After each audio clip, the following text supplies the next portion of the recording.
Okay, so I'm going to read aloud chapter 4, the first part of it. Just a word of warning, this chapter is very brutal, very, very tough to read. It's describing the part where the ship arrives off the coast of Africa and people are brought on board. Okay, so there's a lot also that we're going to zoom in and talk about in this chapter.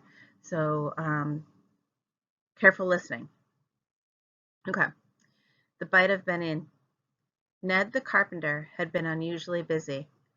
The result of his labor was a platform on which squatted a 9-pound carronade, as black as a bat, absorbing sunlight or the white glare of sunless days. An iron presence which Nicholas Spark touched each time he passed it, as though for luck.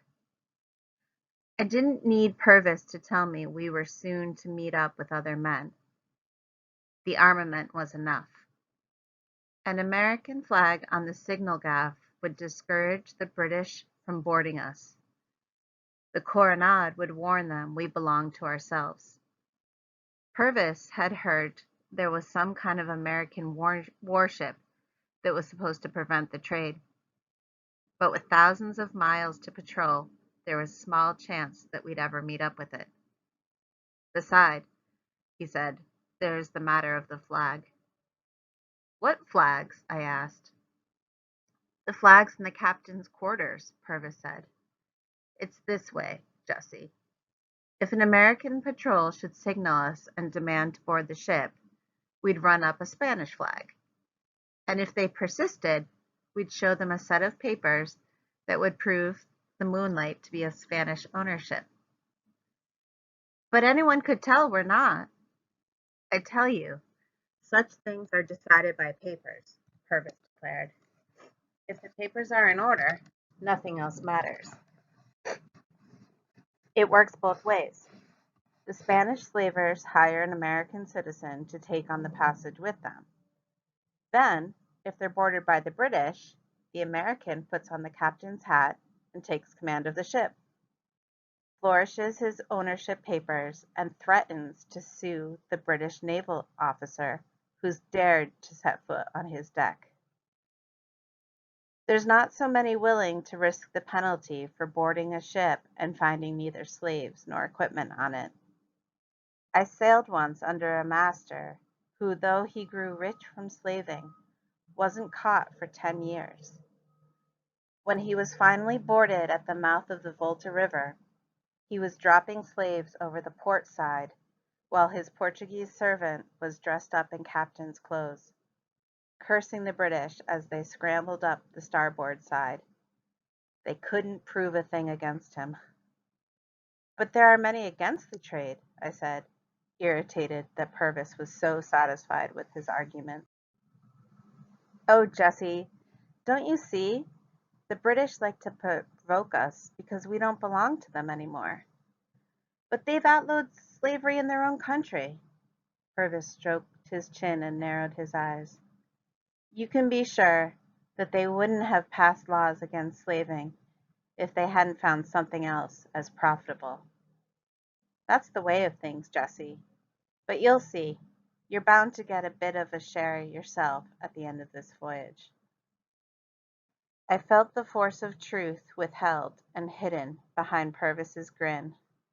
And so, perhaps to remind him of an event that he couldn't so easily smooth out and explain as British law, I asked him, does the back still pain you? He scowled and threw out his fist. Never mind that, he growled. I crawled into my hammock with much on my mind. Life had turned upside down. My friend was a man who had press-ganged me. I disliked the man who'd befriended me. For all that talk of papers, I could see clear enough that two governments were against this enterprise, even though my own was, according to Purvis, weak in its opposition. Purvis had said that native kings sold their own people willingly. Yet he also told me that there were chiefs who would sink the ship and kill us all if they had the chance. Play us a tune, Purvis's voice floated up to me with a certain melancholy note. We haven't had a tune from you in all these weeks, and soon enough you'll be playing, but not for us. I peered over the edge of the hammock. Smith and Purvis were looking up at me expectantly. I took my fife and jumped down and played as fast and as loud as I could. The two men danced in the small space, circling each other like dancing bears, dreaming bears, their faces as serious as though they were reading from the Bible. We entered the Bight of Benin at midday. By nightfall, we were off Wida. There, I heard the cable strike the deck as the anchor rushed downwards, hooking us to that whole unknown land, greeted earlier by Sharkey from his foretop lookout with a shout of, "Land ho!" I looked eagerly toward the shore, as though with a glance I could take in the feel of the solid earth, the comfort of it, after all these days rolling back of the sea. But the land was on fire. Sheets of flame as red, as jagged as the wounds the rope had opened up in Purvis's back, flew upward into the darkening sky. Clouds of smoke mixed with low-lying rain clouds. It seemed as though the great forest was dying. "It's the barracoon," remarked Seth Smith, who had come to stand beside me at the taffrail. "The British devils have set it on fire." "The barracoon?" I asked. But Smith rushed on impatiently. "The British! The British!" he cried. "They've set the barracoon on fire, and the damn men have been held off have run off and escaped." I asked what a barracoon was. "That's a place where the chiefs keep them chained and ready for trade, and the British, who pretend that they own the entire world, sneak ashore and let them loose and destroy property that ain't theirs." "Then we won't be trading, with the slaves all gone?" He laughed loudly. "The slaves are never all gone," he exclaimed. "All of Africa is nothing but a bottomless sack of blacks." "Will we land soon?" "We won't never land," he said as angrily as though I'd been impertinent. "It's the captain who takes samples of our rum to the chiefs. He'll go at night in the small boat and leave Spark to see the ship and us. Now look over there. You see those ships?" he asked. "That's some of the British squadron, waiting to pounce. They've done their day's nasty work on shore, and now they'll rub their hands at the thought of this tasty little ship coming all this way, only to have to sit and wait. They know what we're here for? Lord, of course they know. They've had a glass on us since we entered the Bight. It's cat and mouse now, but Cawthorne will do it. He's a fierce man."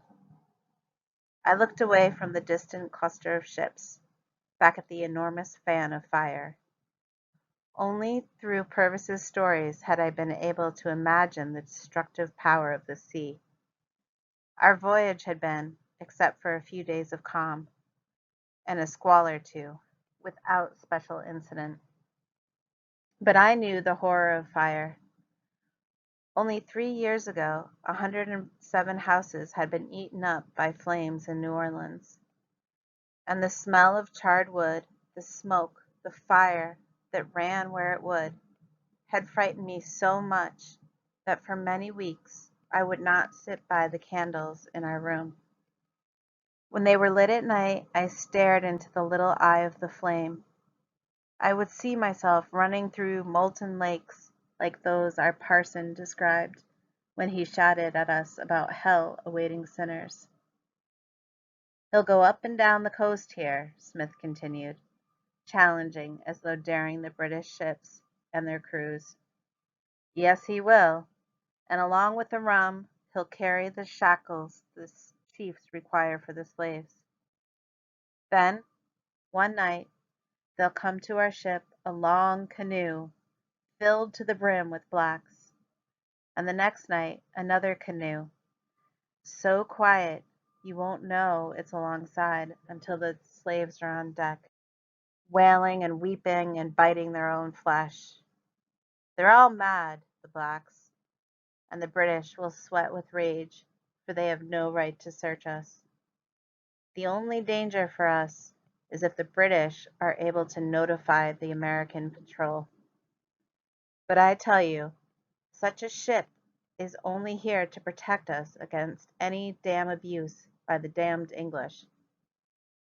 For as everyone knows, our whole country is for the trade, in spite of the scoundrels who cry and fling themselves about at the fate of the poor, poor blackfellows. Poor indeed, living in savagery and ignorance. Think on this. Their own chiefs can't wait to throw them in the holds. But what can the British do? They could try to blockade us if we were so unwise as to sail up a river. They could force us, once we've taken on the slaves, to unload our cargo, to put on so much sail we'd be in danger if they gave chase. You've been on slavers before? I said. All of us have, he replied. It's nasty work, and it's not everyone has the nerve for it. His mood suddenly changed, for he gave me a big grin. Perhaps you'll be carrying a pistol yourself, runt that you are. A pistol? Aye. We're all armed as long as we're in sight of the coast. If the blacks try anything, it'll be then, when they can still see where they came from. Oh, they've done terrible things I could tell you about. Killing a crew and a master and all, then flinging themselves back into the sea, even shackled. I thought suddenly of the stories I'd heard at home about slave uprisings in Virginia and South Carolina. My breath came short here. Within eyesight was the very world from which the slaves had been taken. Here, on this small ship, we would be carrying God knows how many of them. And I, without at this instant being able to conceive in what manner was to make them dance. Why must the slaves dance? I asked timidly, for fear of annoying Smith. At that moment I was afraid of everyone on the Moonlight, just as I had been when I first set my foot upon her deck. Because it keeps them healthy, said Smith. It's hard to make a profit out of a sick end. The insurance ain't so easy to collect, and it makes any captain wild to jettison the sick ones within sight of the marketplace itself after all the trouble he's gone to. Smith went off and left me to my apprehension. It didn't let up much until the next dawn, when I saw land clearly for the first time. Green and brown and white, trees and shores and waves. I thought of home. At the same time I was overcome by a dreadful thirst. I thought I had grown accustomed to doing without everything that was familiar, accepting small rations of food and water without question. But at the sight of land, a longing to set foot on something that didn't rock and pitch and groan and creak made the room at Pirates Alley the only place in the world I wanted to be. To sit on a bench there in a private patch of sunlight and slowly peel and eat an orange. At that moment I glimpsed Purvis dragging an enormous tarpaulin across the deck. I hated him. "Give me a hand with this, Jessie," he shouted. I didn't move. "Just take up the end of it," he called. Still I remained, unmoving, nearly senseless with rage. "Get to it," said the awful dead voice of Nicholas Spark. Not for the last time I considered casting myself over the side and confounding them all. But I submitted. convinced there was no one on the ship who would throw me a rope to rescue me from the water. I went slowly toward Purvis, feeling a shame I'd never felt before. With my help and Gardere's, Purvis set up a tent on the deck. He volunteered the information that it was for the slaves to sit under when they had their meals. I had not inquired, and I made no comment. I wasn't much better off than the slaves would be, I told myself. I felt utterly alone among the men now. I couldn't even smile at Curry's peculiar mutterings as he went rooting about in his galley, cooking up the foul messes which I would have to eat or starve. Ben Stout, who had not ceased to speak kindly to me, despite the cold way I behaved toward him, followed me around, asking why I was wearing such a scowl. "Leave me be!" I cried at him finally, after he'd tracked me right to my hammock. "If he speaks to someone, it won't be to an egg-stealing cockroach like yourself, Ben Stout," said Purvis, his head hanging above the ladder to our quarters, like a moon that's been roundly punched. "It won't be a man who lets his shipmate hang in the shrouds for him." "He's in such a dark mood," Stout remarked in a pleasant tone, as though he were conversing with a friend. "I was only worried what was bothering the boy." Stout was surely the worst creature I'd ever known or heard about, worse even than Nicholas Spark. "Worried?" jeered Purvis. "You worried?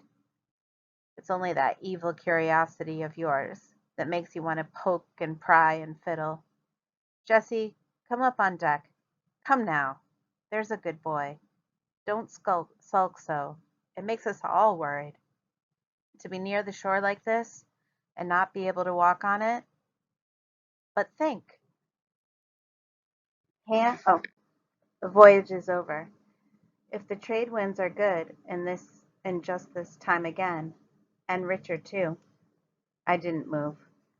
"Well, if you won't speak, I can't hang here like a ham for smoking." "Ham? Oh, ham, and a cask of water."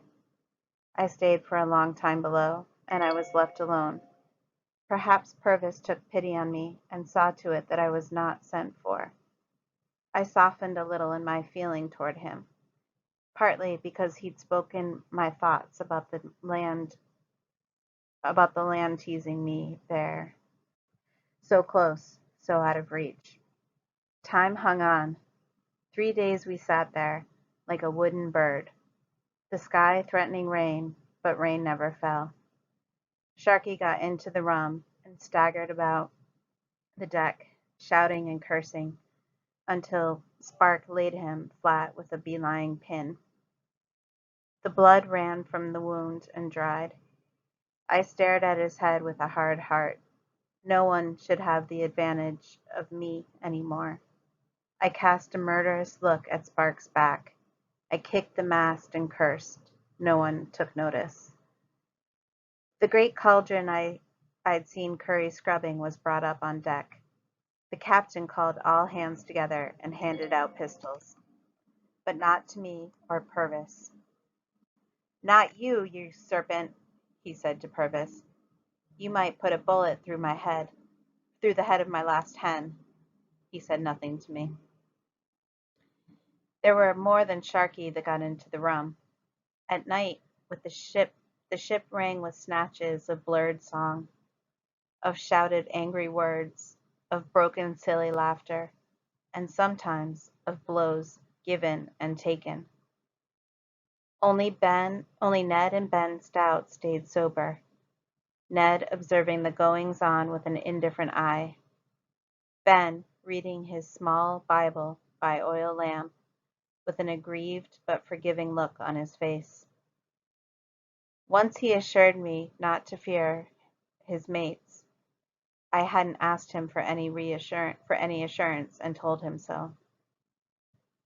On the fourth night the captain came aboard from wherever he'd been, followed by a tall, thin, coffee-colored man. Purvis and I watched them go into the captain's quarters. That's that's the caballero, said Purvis. He's a Portuguese black, what you would call a broker. The captain must pay him a tax for anchorage here. Then they'll get down to trading. There was only one ship left of the British squadron. Its port and starboard lights glimmered prettily in the dark. I suppose the other ships were out blockading a river or chasing a Spanish slaver. They had not approached us. How is it the British haven't gone after the captain on his trips ashore? I wondered aloud. We've got a perfect right to sell and trade our goods, said Purvis. Then he laughed. Once, he said, a real African king had come aboard. Then they do have kings, I said brutally. Well, naturally they have kings, explained Purvis. He went on with his story, telling me the king and the captain had got so drunk that when dawn rose, the captain had clambered over the side, ready to make off and rule the tribe, leaving the Black King in charge of the ship. Drink turns people round, commented Purvis, somewhat importantly. It's not drink, I protested. It's the kidnapping of these Africans that turns everyone round. And I looked with growing fear towards the shore, which lay behind the turbulent waves, whose ghostly white crests were visible in the darkness. I thought of the pyre of the barracoon, empty beneath the moonless sky that now and then let drop a brief, weak fall of rain. I thought of the African kings setting upon each other's tribes to capture the men and women and the children, for all I knew, who would be bartered for spirits and tobacco and arms, who would, any night now, be dropped into the holds of this ship. And all at once I saw clearly before me, like a shadow cast on a sail, the woman in the garden in New Orleans star standing so quietly in the doorway.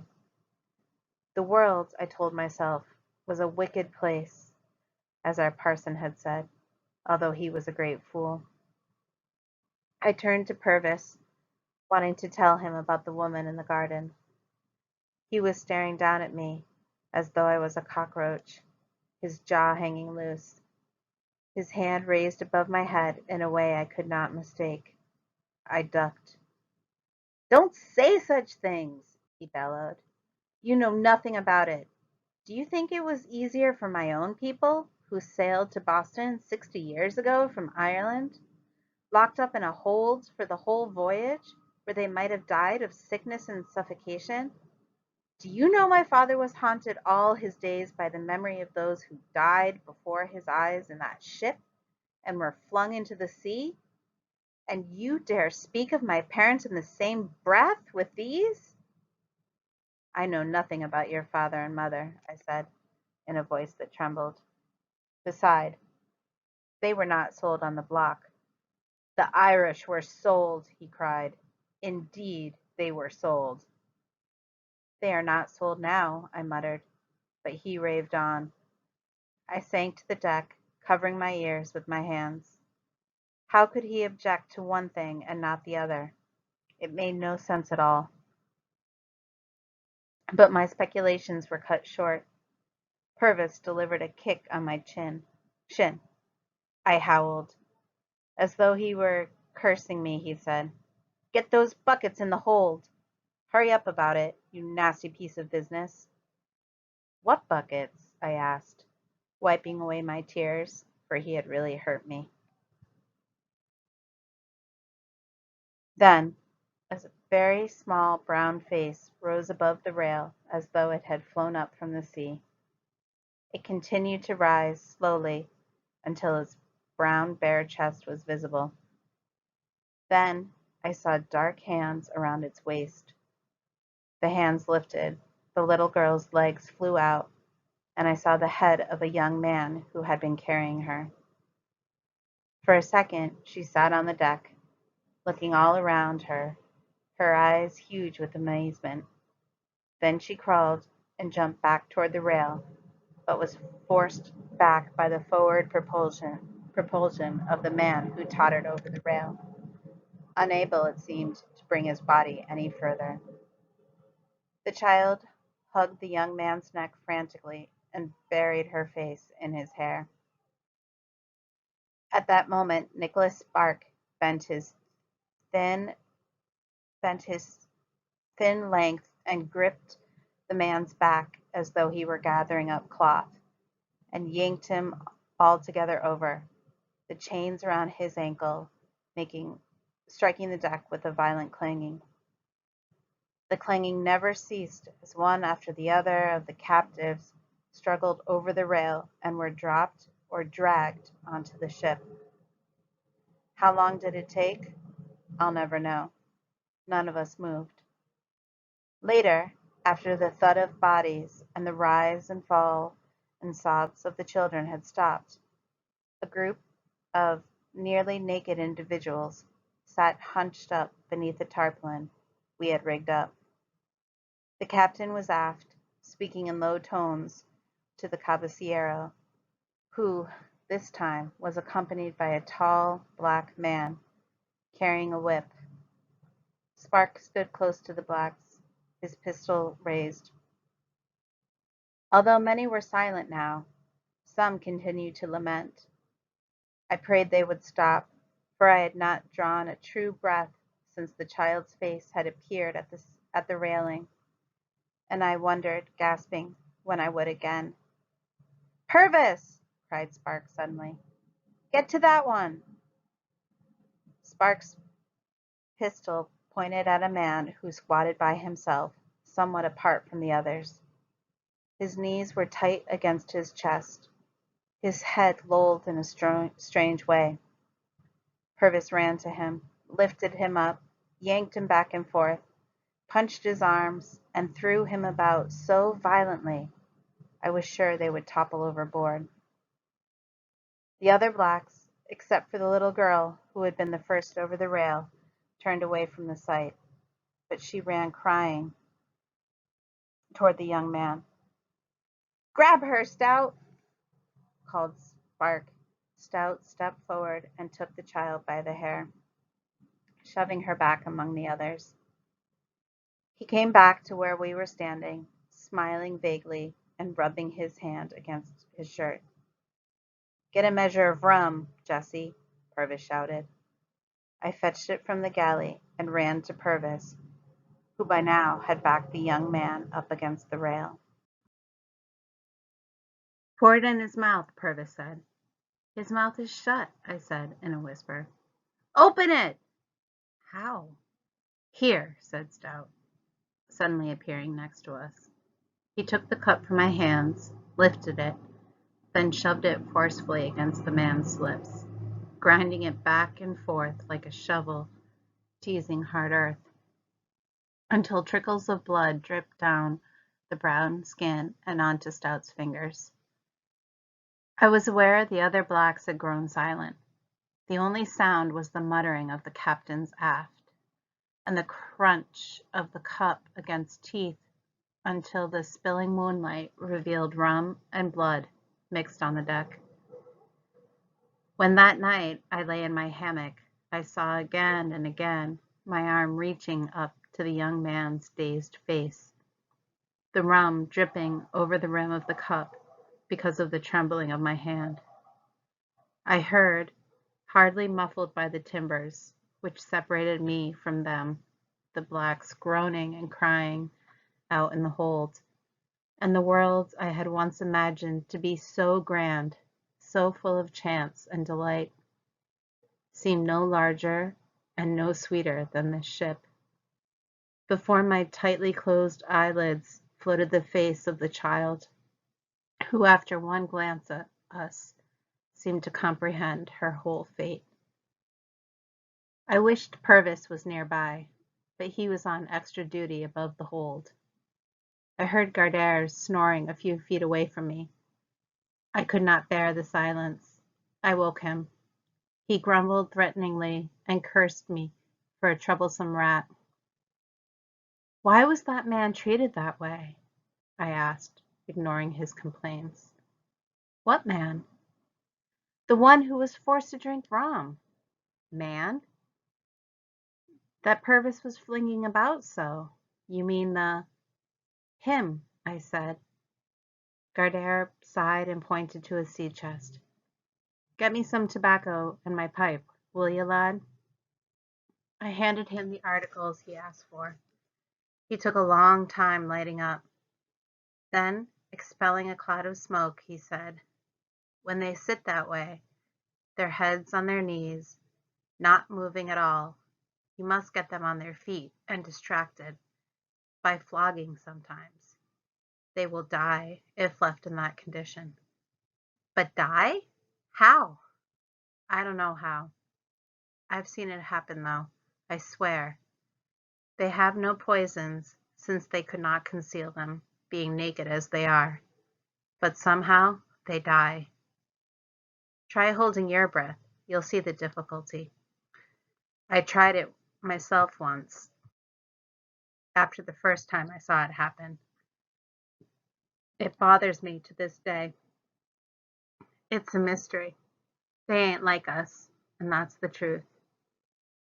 For 4 nights the long canoes slid alongside the moonlight, giving up their burdens of blacks, those from the bottom of the boats half conscious from the press of bodies of their fellow captives.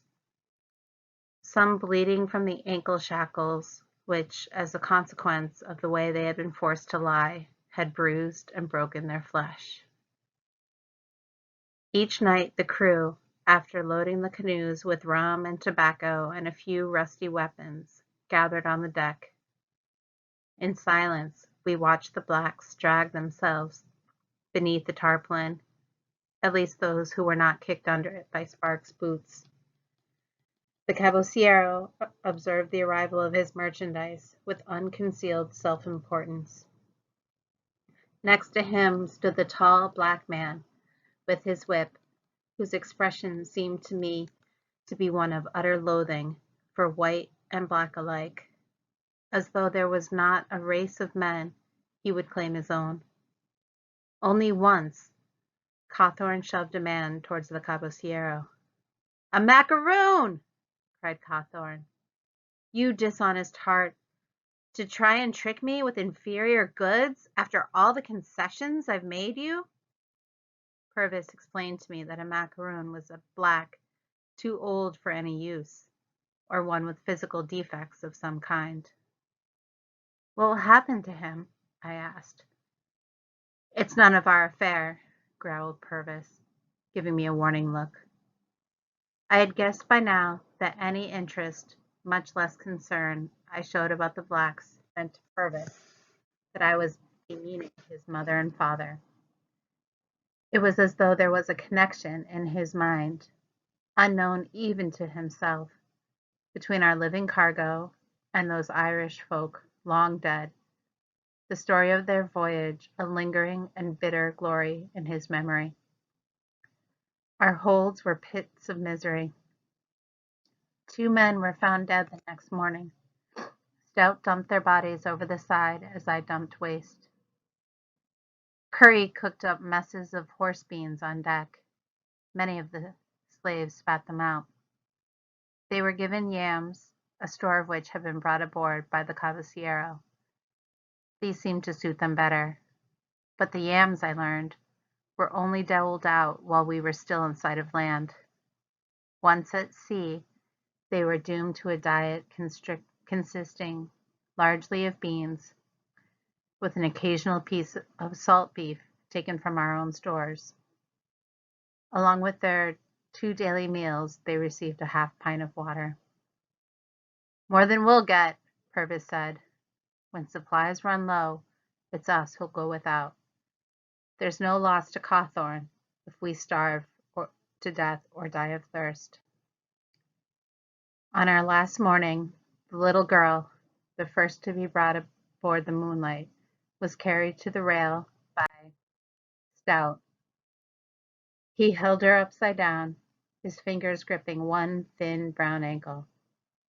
Her eyes were open, staring at nothing. Foam had dried about her mouth. With one gesture, Stout flung her into the water. I cried out. Ned smacked me across the face with such force I fell to the deck. When I got up, I saw a boy close to my own age staring at me among the group of silent slaves squatting beneath the tarpaulin. I could not read his expression. Perhaps he was only looking past me to the shore of the land from which he'd been taken. The captain had picked up a piece of news during one of his earlier sorties ashore. One of the 2 American cruisers known to be patrolling the African coast had been sighted from Cape Palmas, off the windward coast. With nearly 100 slaves in our hold, the captain was in a fever lest some word had gotten to the Americans by the British. You would have thought the whole British Navy had one purpose in mind: to prevent Cawthorn's pursuit of his God-given trade. It had grown fearfully hot, the sun blasting us with its rays from the first rising. Our water ration had been reduced again. I went about my duties with a mouth as dry as ashes. I no longer searched the holds for rats. I had a new job: to empty the bucket latrines as they were handed up to me by Benjamin Stout, who, moving across the recumbent bodies in the holds, went about his work as though stepping on cobblestones. It was with relief, a strange feeling these days, that I learned we were to sail for São Tomé, a Portuguese-held island to the south, where we would take on water and food. After that, our direction would be toward the west, along the equator, then northwest, as for the Cape Verde Islands. It was there, Claudius Sharkey told me, we would make speed, for we would catch the northeast trade winds and be in the waters of Cuba in 3 weeks. With luck, after 1,000 miles, where the doldrums might hold us captive for days. My heart sank. I had believed that this journey was half over, but now it seemed it was at its true beginning. End of chapter 4.